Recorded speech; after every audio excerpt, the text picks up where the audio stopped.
Chers internautes, bonjour, bienvenue pour ce 119e Citrep sur la Syrie en compagnie d'Aïssar Midani. Aïssar, bonjour. Bonjour Raphaël, bonjour à tous nos amis internautes qui nous suivent et voilà, et à tous les nouveaux qui nous suivront bientôt. Bonjour. Alors, les événements internationaux se sont succédés là depuis une semaine, notamment avec la guerre en Ukraine, puisque la Russie a décidé d'envahir ce pays. On va introduire ce Citrep sur la Syrie par un gros point sur l'actualité qui concerne ce conflit, puisque la Russie est un des principaux alliés de la Syrie et qu'il y aura forcément d'une manière ou d'une autre des répercussions de ce conflit en Syrie. Euh, D'accord. Alors, on va commencer par faire un petit un petit résumé. point là. Ouais, un petit point, hein, puisque, Alors, permets-moi bien d'abord sûr, je t'en prie. d'avoir des réserves sur le terme envahi, la Russie qui a envahi l'Ukraine, hein, parce que cette histoire au niveau de l'Ukraine, ça fait 8 ans que ça dure, que personne n'en parle. Les provocations et la guerre que mène l'Occident contre la Russie par l'Ukraine interposée a déjà commencé en 2013-2014, en même temps que ça a été aussi au niveau de la Syrie. Le parallèle est assez flagrant et je dirais même assez pas surprenant, mais en fait, on voit que c'est exactement la même technique, la même tactique qui est utilisée. On envoie des mercenaires ou on arme des mercenaires sur place.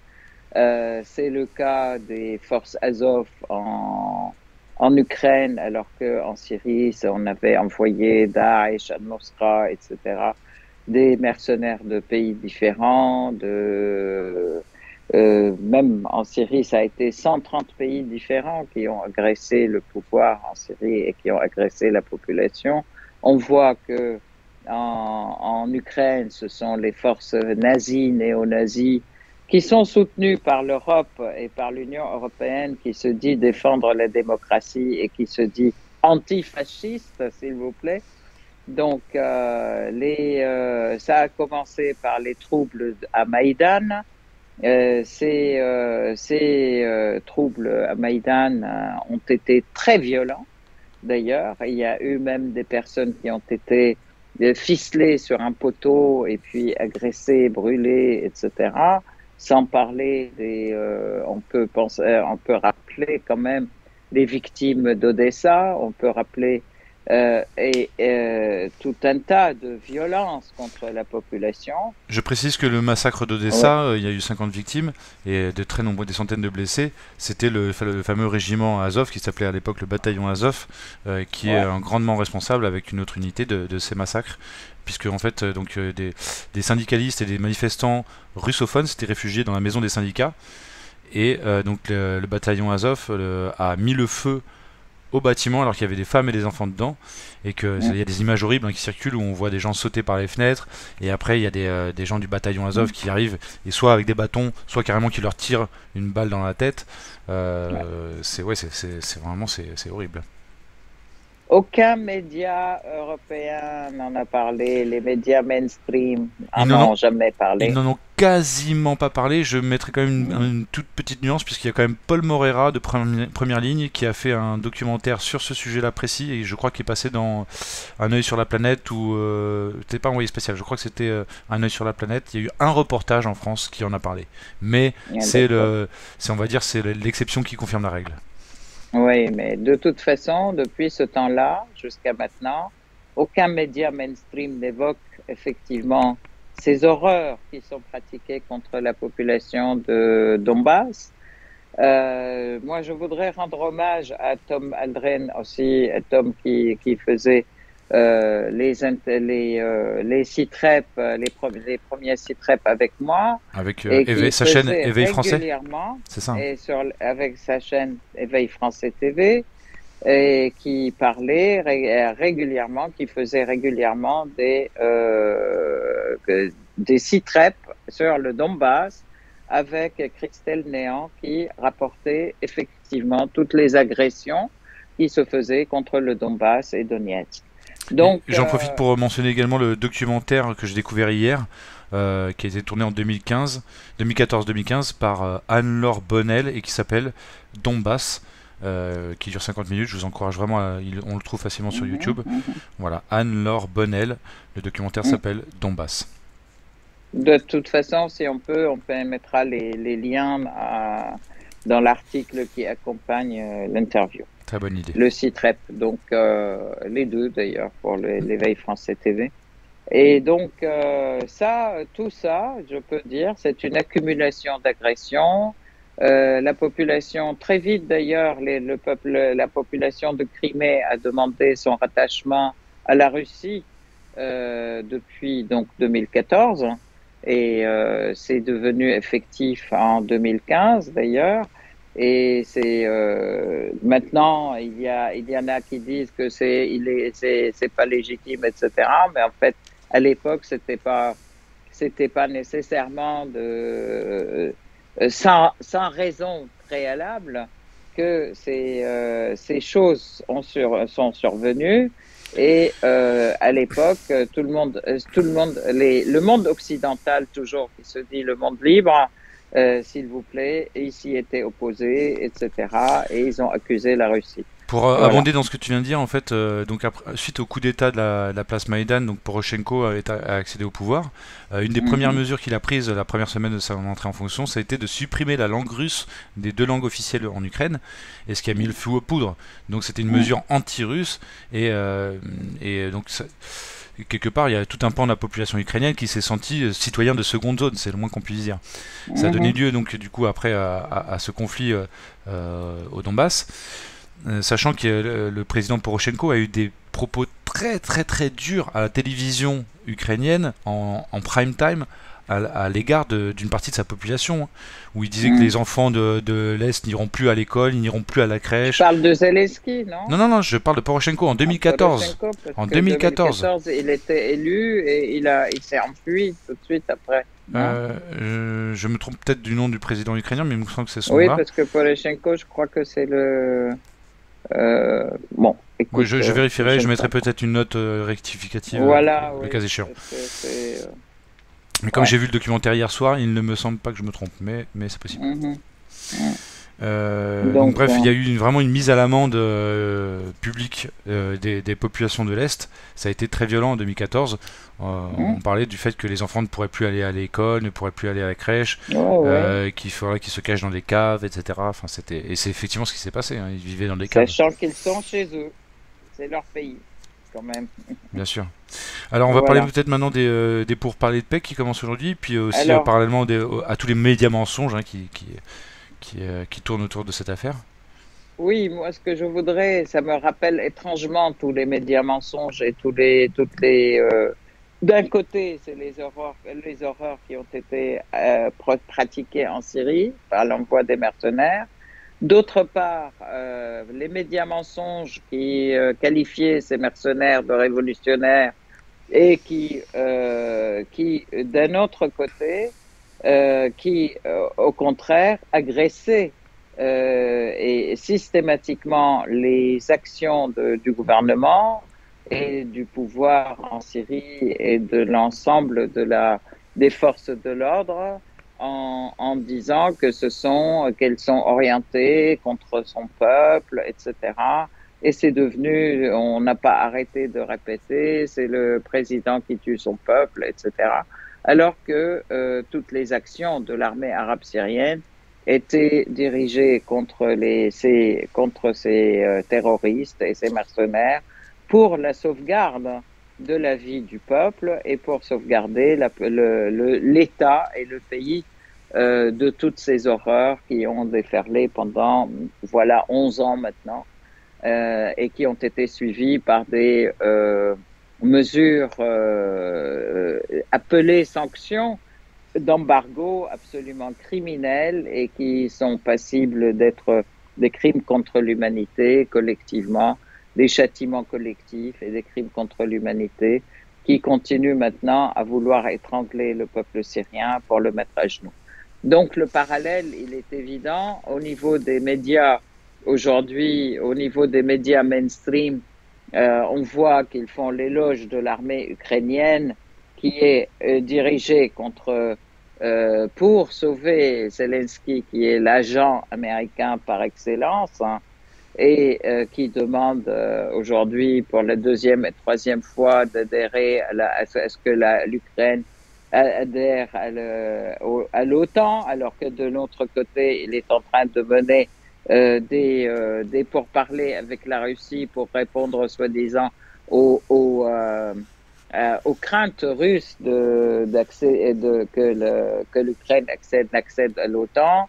De la même manière, le fait qu'il demande aussi le déploiement d'armes nucléaires en Ukraine et en fait le déploiement aussi de l'OTAN, des forces de l'OTAN en Ukraine ou à proximité. Ce qui veut dire en fait réellement, la Russie est intervenue pour sauver effectivement sa sûreté nationale, si on peut dire, parce que on aimerait bien savoir, tout ceci se situe à 7 minutes de tir de Moscou, en fait, de distance de canon, si on peut dire, 7 minutes de Moscou. Alors, j'aimerais bien savoir si les États-Unis, si Moscou mettait des lance-missiles à 7 minutes de New York ou de Washington, comment il réagirait, quoi. C'est sûr. Donc, ça, c'est quelque chose de très Sur la important. C'est pour motivation, ça sur la motivation, je ne parle pas d'invasion. Moi, je dis que cette action, en fait, une action de correction, d'autant plus, il est important de savoir, historiquement, c'est les relations avec la Russie. Les pays de l'OTAN et les États-Unis, lors de la réunification de l'Allemagne, ils avaient promis à la Russie et la dissolution du pacte de Varsovie, ils avaient promis à la Russie de Brejnev à l'époque et puis après de Helsinki que de toute façon, il était important de dissoudre le pacte de Varsovie, que normalement l'OTAN devait être dissous aussi, que aucun pays de ces limitrophes proches, qu'il n'y aurait pas de déploiement de l'OTAN à l'Est, qu'il n'y aurait pas d'agressivité vis-à-vis des pays et qu'il n'y aurait aucune intégration de ces pays qui s'étaient, entre guillemets, affranchis du pacte de Varsovie, entre beaucoup de guillemets, parce que ils étaient liés par ce pacte et puis ce pacte n'existait plus, qu'ils sont devenus soi-disant libres de leur politique. Et on a vu que très rapidement, l'OTAN est passée de 15 pays qu'ils étaient au début de 12 pays, pardon, qu'ils étaient à ce moment-là, à 30 pays qu'ils sont aujourd'hui, en ayant intégré tous les pays de l'Europe de l'Est et tous les pays, et même des pays de l'ex-Union soviétique, en fait, des républiques soviétiques qui faisaient partie de cette république, en fait, dont c'est le cas de l'Ukraine. L'Ukraine, il faisait partie de l'Union soviétique. Donc, en fait, il y a eu mensonge et une politique complètement opposée à ce qui a été promis et écrit. Bon, ça n'a pas été écrit, mais c'était vraiment la promesse de ce pacte, hein. Suite à quoi la Russie a accepté la réunification de l'Allemagne, et suite à quoi la chute du mur a eu lieu, et il y a eu donc et ça c'est en 1990. Donc c'est une accumulation, je dirais, de faits depuis 90, sans parler de l'hostilité qui existait avant avec l'Union soviétique, entre l'OTAN et l'Union soviétique et les pays du pacte de Varsovie. Et donc, sachant que la Russie et l'Union soviétique a été l'élément clé dans la défaite du nazisme, qu'ils avaient donné quand même 25 millions de martyrs face à l'armée nazie, et que c'est eux qui étaient, c'est l'Union soviétique qui était aussi le pilier ou le plus grand acteur dans cette victoire qui a été volée par les Américains et les pays de l'Ouest pour devenir complètement hostile à la Russie. Donc à la Russie soviétique d'abord et puis la Russie actuelle. Donc en fait, ça c'est vraiment un déroulement de l'histoire et je peux dire c'est une rectification de l'histoire qui se fait aujourd'hui. C'est rendre justice. En fait, la Russie actuelle se rend justice, hein, mais qu'un début, un premier pas, je dirais, de la justice qui lui est due par rapport aux pays occidentaux. Il faut préciser que depuis quelques semaines, hein, les combats avaient redoublé d'intensité, un facteur 10 x 10 x 20 dans le Donbass depuis 4 semaines environ, ce qui a sans doute incité aussi les Russes à intervenir pour protéger les populations russophones qui se font massacrer depuis 8 ans. Hein. 14 000 morts, c'est le chiffrage officiel. Certains parlent même de 50 000 morts. C'est vraiment une guerre oubliée qui n'a pas fait la une des médias, mais qui est en Occident, mais par contre qui est, à mon avis, présent dans le cœur de beaucoup de Russes. Tout à fait. Juste pour revenir à la diabolisation là, la diabolisation de Poutine, c'est vrai qu'il y a un parallèle à faire avec la diabolisation de Bachar Assad qui avait été qualifié de boucher de Damas. Il y avait des articles vraiment ubuesques qui étaient sortis dans Le Monde, comme quoi il participait, il assistait à des séances de torture, enfin c'était n'importe quoi. On a vu la même chose avec Poutine. Récemment, j'avais vu un Anglais, je crois, déclarer, un ancien responsable anglais dire que Poutine faisait peur même aux extraterrestres. Mais c'est du n'importe quoi. Ils savent même plus quoi inventer, quoi. Il y a une diabolisation, il y a une manière de salir les personnages qui est vraiment débectante en fait. Ça d'une part, et puis d'autre part, un déni de la vérité complètement et des droits qui est complètement affolant. Donc en fait, moi j'en profite pour dire, je salue les deux républiques, la Donetsk et Lugansk, qui ont déclaré leur indépendance, qui ont signé effectivement des pactes de coopération avec la Russie, qui effectivement est intervenu aussi pour honorer ce pacte, hein, pour les protéger, puisque ce sont quand même aussi des populations russes. Hein, et donc, moi, je saluerais cette protection et cette manière d'intervenir pour protéger sa population. Juste pour terminer sur les médias mensonges, excuse-moi Aïssa Arminani, c'est très intéressant le parallèle qu'on a fait avec la Syrie. On a déjà parlé du fait que dans les deux cas, on occulte les exactions faites par les proxys de l'Occident. Hein, dans un cas, ça va être Daesh et avant Al-Nusra et compagnie. Là, on en a parlé, c'est le bataillon Azov, etc. Et puis tous les morts au Donbass, on en passé sous silence. Et de l'autre côté, on va exagérer ou voire inventer des exactions faites par soit le camp syrien, soit par le camp russe. Et là, le parallèle il est flagrant parce que dans les deux cas, voilà, l'idée, c'est minorer ce que fait de mal notre camp et le camp occidental, pardon. Je dis moi parce que mon camp parce que je suis français, donc voilà. Et exagérer ce que fait le camp d'en face, voire carrément inventer. On va peut-être passer aussi à Tchernobyl. Tu mentionnais en préparant cette émission donc que les Russes venaient de sécuriser Tchernobyl. Oui, et ils ont mis la main donc sur Tchernobyl, la centrale de Tchernobyl, mais en fait ils l'ont encerclé, et ils ont laissé où les équipes qui y travaillent les ont laissés y travailler et leur ont demandé de continuer leur travail, mais en toute sécurité et en sécurisant aussi la centrale. Donc, ce qui est une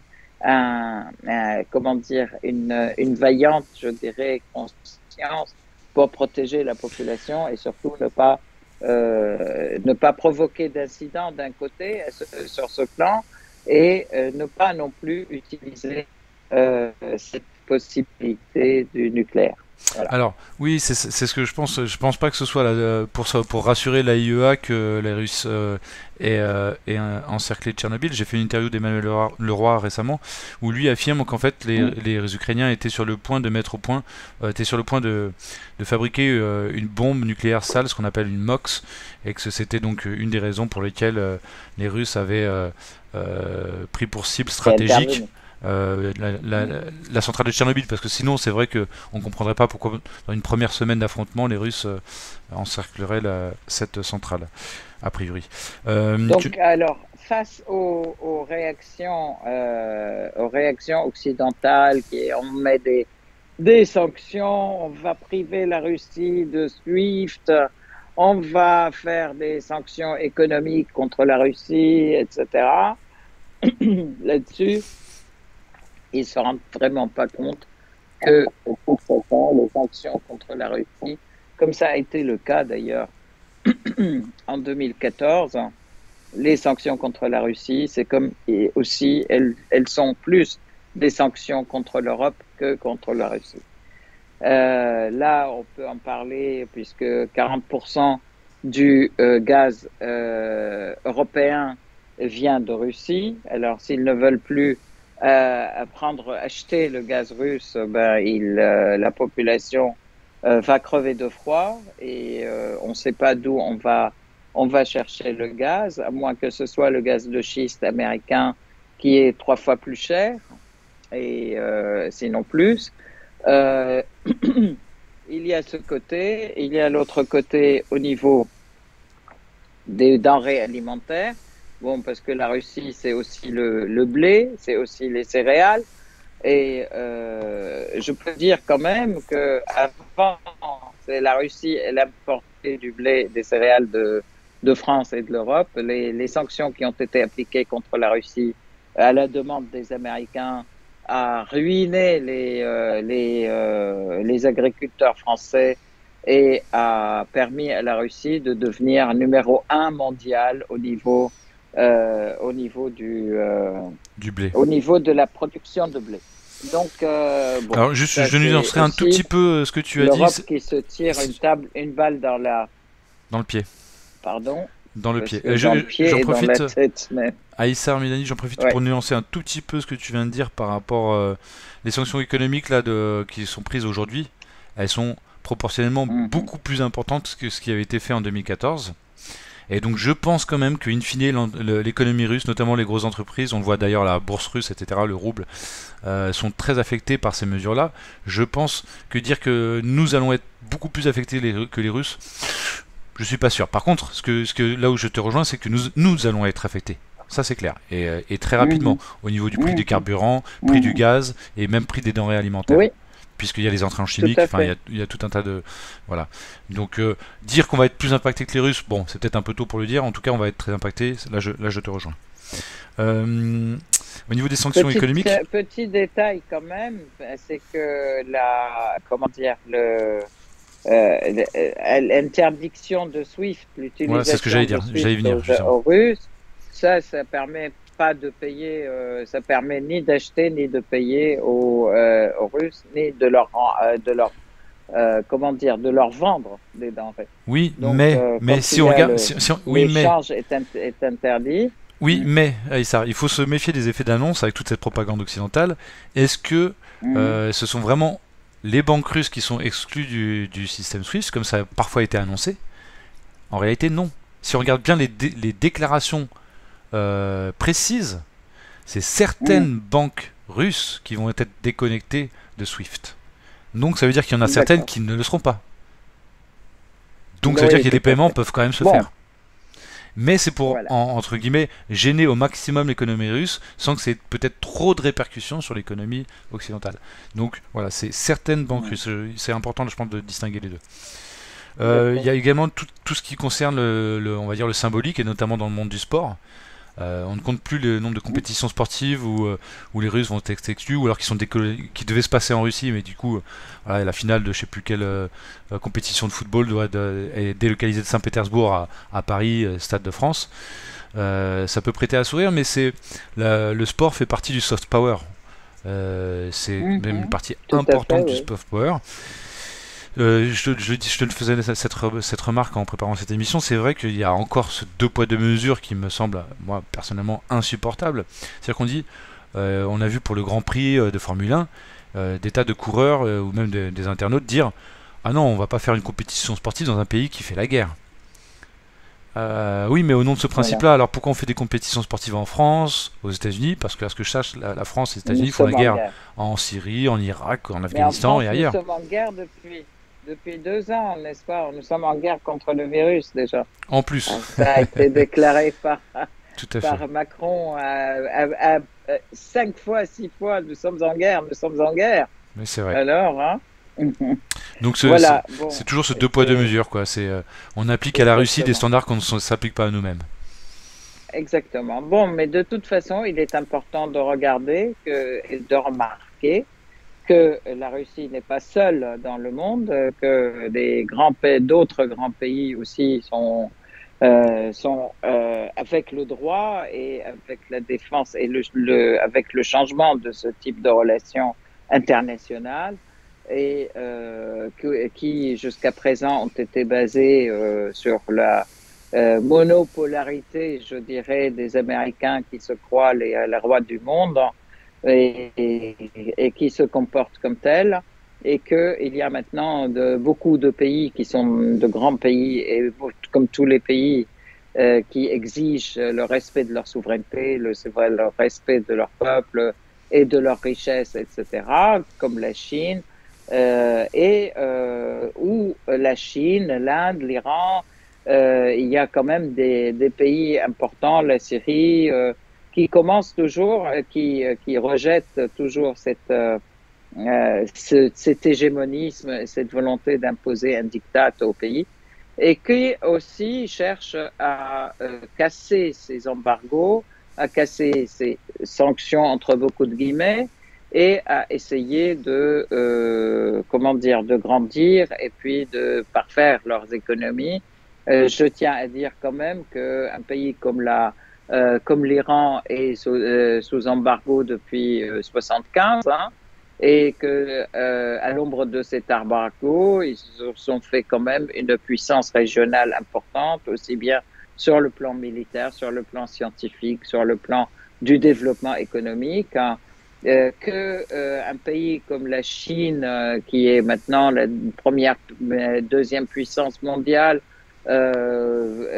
qui va devenir la première sur le plan de l'économie, même la Russie, je veux dire. Bon, donc maintenant, cette notion d'embargo et de sanctions, Et, et de, elle ne joue pas. et de communauté internationale, ça fait partie de cette propagande. Ce qu'on appelle la communauté Ouais. internationale, si tu peux commenter. Voilà. Oui, oui. En plus, alors oui, alors ces pays qui sont dits la communauté internationale, qui ne sont rien d'autre que les quelques pays occidentaux de l'OTAN qui doivent faire la pluie et le beau temps dans le monde entier. Je rappelle quand même que Cuba est sous sanction aussi depuis les années 60, et que Cuba a réussi non seulement à vivre, mais à devenir aussi le plus grand, un grand pays sur le plan de la santé, par exemple.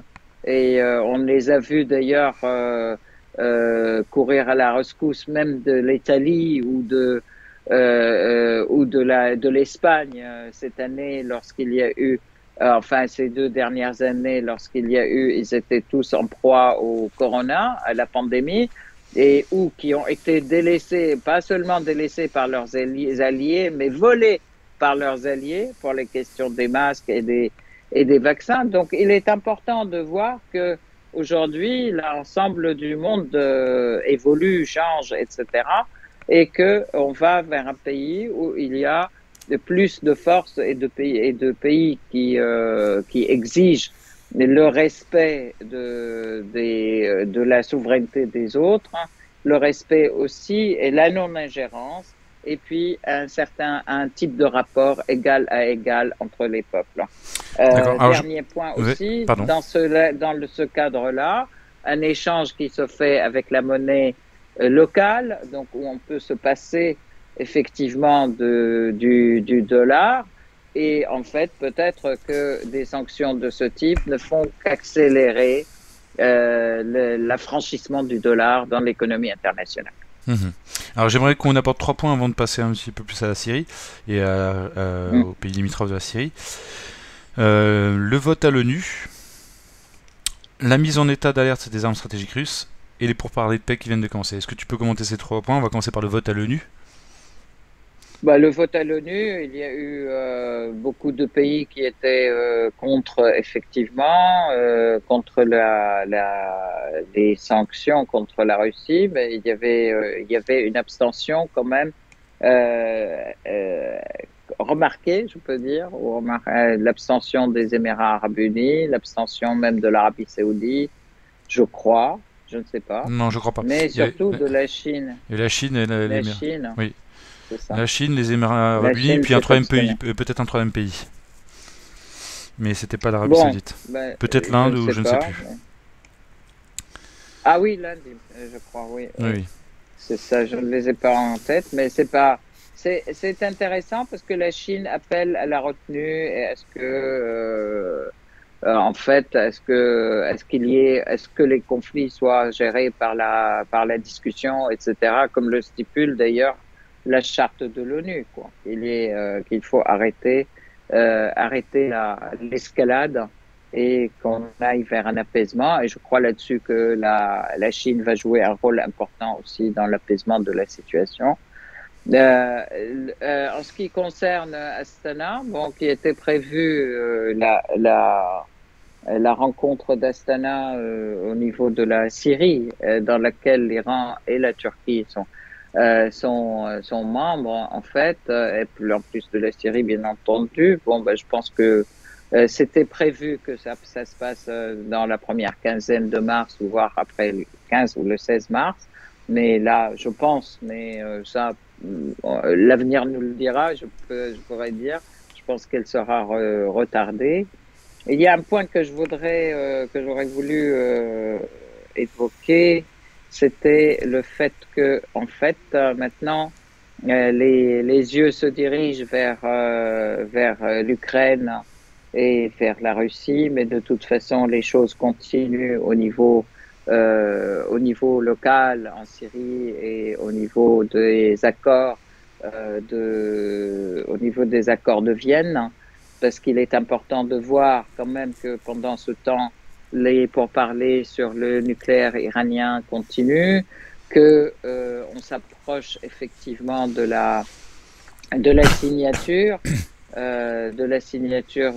et que donc en fait dans ce cadre-là, il y a eu aussi bien sur le fond de de la crise, je dirais, entre les États-Unis et la Russie par rapport au gaz. Et il y a eu une rencontre avec le prince qatari où les États-Unis ont voulu savoir si le Qatar pouvait subventionner ou subvenir aux besoins de l'Europe en gaz et auquel cas donc la réponse du Qatar était c'est impossible en fait, ils n'ont pas une production suffisante pour couvrir les besoins européens. Dans le cas où la Russie couperait le gaz ou utiliserait le gaz ou dans le cas où les États-Unis imposent à l'Europe de ne plus importer de gaz de la Russie, donc des sanctions à ce niveau-là. Donc là, la question était non, la réponse était non, mais la deuxième question qui était évoquée, ça a été que l'émir du Qatar était porteur d'un message des États-Unis aux Iraniens demandant à ce qu'il y ait des pourparlers directs. Parce que jusqu'à présent, les discussions avec les États-Unis sont indirectes, c'est-à-dire ils sont jamais en présence avec les Américains, ils sont dans un autre lieu à côté et les discussions se déroulent indépendamment. Avec des Donc, navettes. Avec des la navettes, réponse, voilà, avec des des navettes transferts. diplomatiques. Donc, la réponse des Iraniens, elle est significative et importante.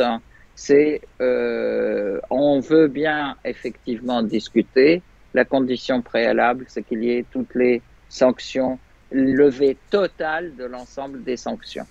D'ailleurs, voilà, et il rappelle qu'il y a eu déjà un accord et duquel les Américains sont sortis sans raison, alors qu'ils avaient signé et ils n'ont Oui. jamais rien respecté. Et les Européens, pareil. Donc voilà. Alors, juste pour parler de la mise en état, c'est un contexte, c'est le contexte qui est effectivement aujourd'hui. Et puis là, on peut effectivement aller vers la Syrie. Ok, donc on va passer sous silence la mise en état d'alerte des armes stratégiques russes, juste dire que... non, ils ont été mises en état. Poutine a aujourd'hui demandé effectivement à ce que c'est Poutine et le ministre de la Défense russe a mis à exiger est-ce que toutes les armes stratégiques de défense nucléaire soient mises en état d'alerte en fait, dans le cas où il y aurait effectivement agression. Voilà, je précise juste parce qu'il y a peut-être des internautes qui sont inquiets de ça, que autant les Américains ont changé leur doctrine militaire récemment pour pouvoir frapper en premier avec l'arme nucléaire, autant dans la doctrine militaire russe, la frappe en premier avec du nucléaire, elle est proscrite, c'est en réponse qu'ils s'autorisent à le faire. Voilà, petit aparté. Absolument, moi je crois que de toute façon on peut avoir confiance dans la conscience humaine de Poutine. Sur ce plan, il ne mettra jamais en péril la population. Il faut savoir quand même que les seuls qui ont utilisé l'arme nucléaire dans le monde, ce sont les Américains, et ils l'ont fait 2 fois. Et alors qu'ils ont toujours la voix haute pour demander la non-intervention, la non-ceci, la non-cela, la non-agression, alors que ce sont les premiers qui agressent, les premiers qui tuent, les premiers qui utilisent les armes chimiques, ce sont eux les seuls aussi qui les ont utilisées. Les armes nucléaires, ce sont eux les seuls qui les ont utilisées dans le monde. Et on voit qu'ils sont tous toujours en train de gueuler et de crier contre les autres. Voilà. Merci pour ce rappel. Sur les armes chimiques, je pense qu'il y a d'autres pays que les États-Unis qui l'ont utilisé, mais on ne va pas débattre de ce point précis maintenant. On va conclure juste effectivement la Russie, ce point sur l'Ukraine, ce gros point sur l'Ukraine, en évoquant les pourparlers de paix qu'on avait côté à l'air, mais on n'en a pas dit grand-chose. Ça commence aujourd'hui, les délégations sont arrivées. On peut peut-être être pessimiste dans le sens où la partie ukrainienne a déclaré que, comme préalable aux négociations, qu'il demandait l'arrêt des hostilités, le dépôt des armes par les Russes, ce qui semble un petit peu... je pense pas que la Russie soit prête à accepter ce genre de conditions préalables. Donc on en a fini. Tu as parlé déjà de la réunion à Astana qui sera décalée. Tu souhaitais parler de la Palestine, je crois, parce que il se passe des choses assez graves du côté de Rojava. Écoute, je crois que je vais... Oui, en fait, rapidement, effectivement, sur la Palestine, c'est que les familles à Jarrah sont encerclées depuis plusieurs jours par les forces... par les colons et les forces militaires visant à les vider de chez eux pour attaquer, pour prendre leur maison, quoi. Et ça, c'est il y a Jarrah, mais il y a aussi des agressions israéliennes et un peu, comme je disais, surtout dans les villages de Naqab. Dans le sud, en fait, Al-Ghor, Naqab, et puis à Naplouse, il y a toujours des arrestations de jeunes. Il y a des jeunes qui sont tués, tirés à bout portant, etc. La situation est très grave en Palestine, et d'ailleurs, ça, malheureusement, personne n'en parle aussi dans les médias mainstream. Et tous ces crimes israéliens et américains, on ne les voit pas.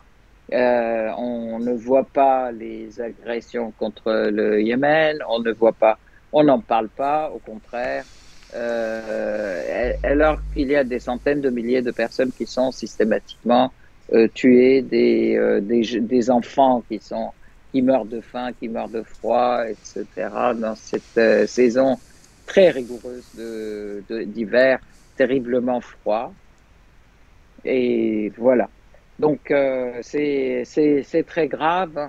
C'est d'une part les 2 poids 2 mesures, d'autre part on est autiste pour une partie du monde, mais on met des grosses loupes agrandissantes pour une autre partie. Mhm. Alors ça, c'est important à voir et important de mettre toujours des bémols quand on entend les médias mainstream et voir là où ils mentent et là où ils agrandissent les choses et l'ensemble des problèmes qu'ils mettent, qu'ils occultent et dont ils ne parlent jamais. Bien Là, sûr. c'est important aussi C'est de pour ça que voir. nous parlons régulièrement du conflit au Yémen, etc. Voilà. Alors Euh, là-dessus, hmm, voilà. J'en prie. Vas-y, vas-y. Alors, Hmm. on peut peut-être parler de la Syrie maintenant, proprement dite, avec les... Oui, avec Moi, les... je voudrais passer quand même à un fait très important Je par t'en prie. lequel la résistance libanaise s'est beaucoup imposée et a cassé le moral, je dirais, à l'état d'occupation fantoche là, israélien. C'était le drone Hassan qui s'est introduit en fait dans le ciel de la Palestine occupée et qui est resté pendant 45 minutes, qui a pris des informations et qui est revenu. Et donc là, qui est revenu sain et sauf et personne ne s'en est aperçu, ni comment dire, la voûte d'acier, ni les appareillages extra, extra sensibles de brouillage, ni les appareillages extra sensibles de détection des avions. Donc, je crois que la résistance libanaise a marqué un coup extraordinaire au niveau du moral, au niveau psychologique, mais aussi au niveau du changement des rapports de force à nouveau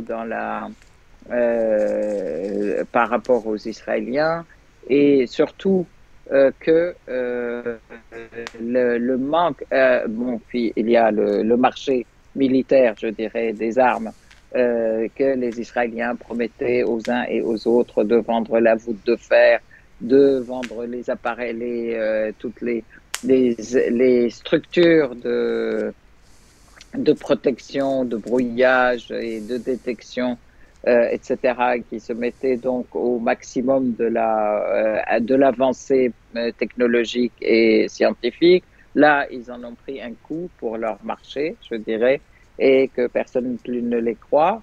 Mais aussi, ils en ont pris un coup par rapport à la confiance de la population des colons dans la capacité de cette armée qui était invincible, que l'on disait invincible, etc., et qui devient tout à fait banale et surmontable par le Hezbollah et les forces, je dirais, De la résistance euh, libanaise. de résistance. Voilà. Alors, tu as parlé d'un survol de la Palestine occupée. Est-ce que tu as des informations plus précises sur les endroits qui ont été survolés pendant 45 minutes?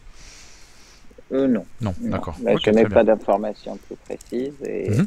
Et puis, par contre, là, je voudrais passer aussi sur la Syrie. Mhm. Là, c'est très, très important au niveau de la Syrie de voir aussi bien. Alors, par rapport à l'Ukraine, Israël soutient l'Ukraine, elle soutient les nazis. Hein, Oui, et c'est un c'est très paradoxe. important de voir que ce sont eux qui soutiennent les nazis. Les La néo-nazis. Turquie soutient aussi l'Ukraine. Donc, il est important de voir ces deux. On sait qu'ils sont avec le camp occidental, avec l'OTAN, etc. Mais effectivement, comme tu disais, le paradoxe, c'est que les Israéliens soutiennent les nazis et que les Turcs soutiennent les nazis. Oui, De toute façon, les Turcs, ils étaient à côté des nazis. les Turcs jouent Voilà. souvent jouent double jeu aussi, hein, puisqu'ils continuent à laisser passer les bateaux en vertu des accords internationaux, les bateaux russes à travers Oui, le bah, de canal du toute Bosphore. façon, ça, ils peuvent respecter, ils doivent respecter Mais au droit international. à ce stade, Alors, c'est peut-être utile dernier point, de je voudrais quand préciser même que passer à la Syrie. Zelensky, Hmm. on en a discuté en préparant cette émission, Zelensky est juif non pratiquant, donc c'est vrai que ça peut paraître Hmm. étonnant effectivement qu'il laisse faire les milices néo-nazis sur son territoire. Mais bon, ça c'était une petite Bah, aparté. et ils pactisent avec eux. Oui, oui, oui. Mais ça peut Zelensky, paraître c'est eux qui étonnant défendent. pour Oui, un observateur de type Charlie, ça peut être étonnant. de constater Oui. voilà. Donc la Syrie, effectivement, tu me parlais des Américains qui renforçaient leur base à Hasakeh. Alors, oui, les Américains continuent à renforcer leur base à Hasakeh, continuent à armer Assad, qui, eux, d'ailleurs, continuent à agresser la population. Beaucoup, d'ailleurs. Pourquoi? Parce que en plus, il y a une grande progression des régularisations, en fait, et des retours, on peut dire des repentances en fait, de jeunes et de gens qui étaient contre l'État syrien, qui maintenant retournent dans le giron de l'État syrien parce qu'ils ont découvert qu'ils étaient dévoyés, qu'ils étaient manipulés, que là ils commencent à voir la vérité et que c'est l'État donc qui les sauve. Donc, il y a plusieurs centres de régularisation, comme on l'avait dit d'ailleurs la dernière fois, mais là, ces centres se multiplient parce qu'il y en a aussi à l'est d'Alep. Il y a à chaque centre des milliers de personnes qui se rendent et qui s'engagent très vite dans l'armée tout de suite. On peut dire il y a maintenant à peu près 120 000 personnes qui se sont rendues et qui ont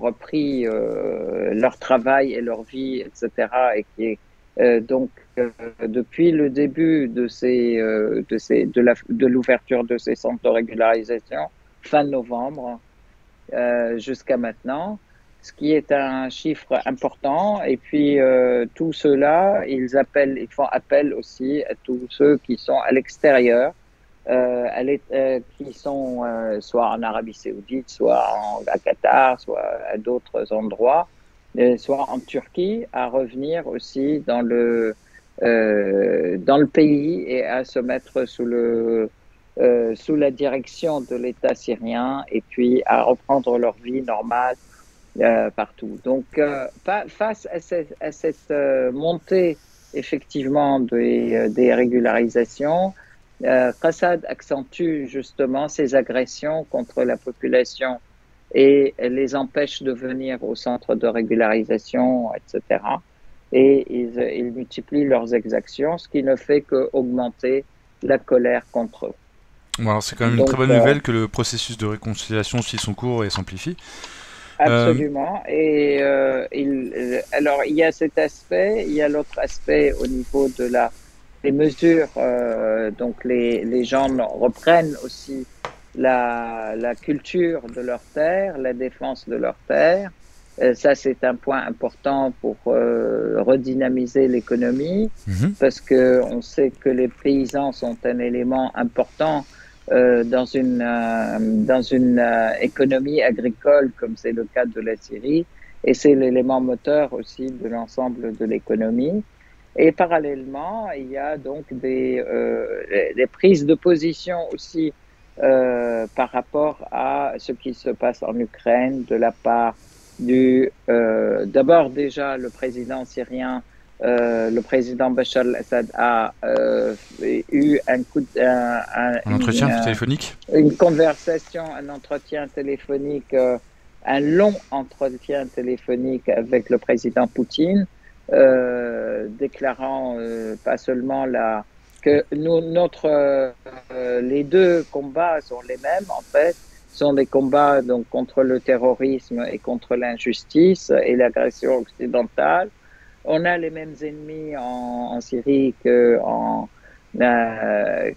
Ukraine, en fait, que dans l'Ukraine contre la Russie, je dirais, ce sont les mêmes terroristes, mais que l'Occident appelle ces terroristes là-bas, ils soutiennent les nazis et ils les appellent les libérateurs, comme ils appelaient les hordes sauvages chez nous les libérateurs, et que l'armée c'était l'inverse, c'était elle qui opprimait le peuple, que d'un autre côté, donc comme nous faisons face aux mêmes ennemis, nous serrons les liens, et ceci ne fait qu'augmenter notre unité et notre coopération stratégique et économique et sociale, etc.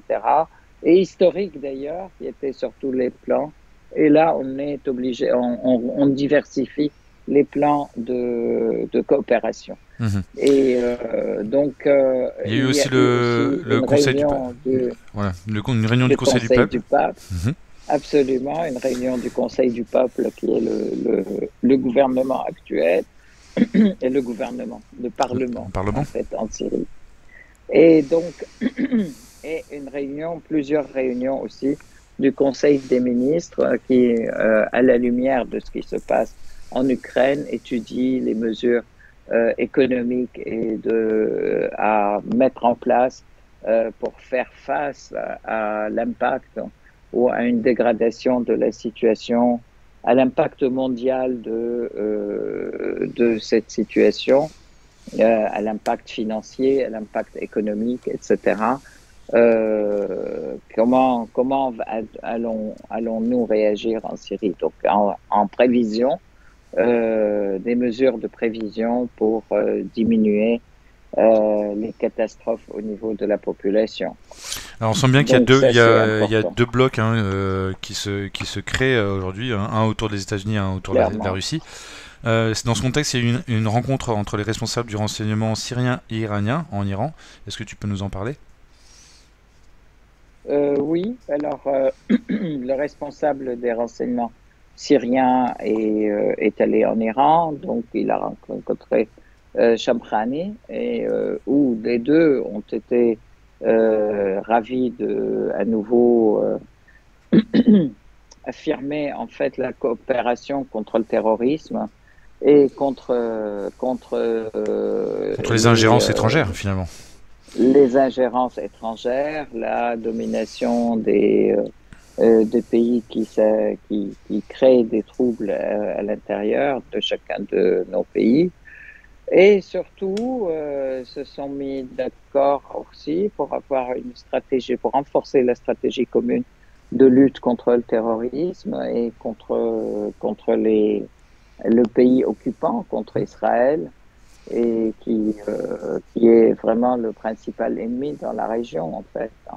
Mhm. Donc, cette rencontre était fructueuse et s'est donnée aussi à affirmer la nécessité de mettre en place rapidement des mesures pratiques, je dirais, de l'ensemble de ces désaccords. Très bien. Allez, Sarminali, Voilà. je pense on a abordé l'ensemble des questions que nous souhaitions aborder. Il nous reste peut-être à faire une petite prière pour la paix dans le monde, mais une paix qui soit basée sur la justice. Exactement, une paix juste, hein, dans le monde entier qui donne à chacun ce dont il a besoin et qui permet d'avoir effectivement la justice partout. Mais C'est la seule bon, condition donc merci Raphaël. c'est la seule condition d'une paix durable, c'est qu'elle repose sur la justice et donc sur un discours de vérité. Merci à toi. Et sur la reconnaissance des droits de tout le monde. Exactement, Absolument. exactement. Merci beaucoup Aïssar Midani pour toutes ces informations, pour tes analyses, et je te dis à dans 2 semaines. Et dans 2 semaines, merci à toi Raphaël. Et bonjour à tous, en fait, Oui, à nouveau. au revoir à tous les internautes et merci pour votre fidélité. À bientôt. Et n'oubliez pas de vous abonner De vous si vous ne abonner. voulez pas les C'est perdre. vrai qu'on n'est pas très bon en service après-vente. Il faut cliquer sur la petite cloche, s'il vous plaît. Oui, Comme ça, pour ne oui, manquer aucun des sites web. c'est important. Ouais. C'est vrai. Surtout Ok. avec la censure qui est de plus en plus forte sur les réseaux sociaux. Merci. Oui, et qui nous permettent pas beaucoup de diffuser aussi, c'est C'est ça. clair. On voit les audiences qui baissent et qui baissent. Et on sait que c'est pas forcément de votre faute. Oui. Donc Mhm. voilà. Mais on continue la lutte. Donc La lutte. merci. Ouais, Merci et à bientôt. absolument. Au revoir. À bientôt. Au revoir.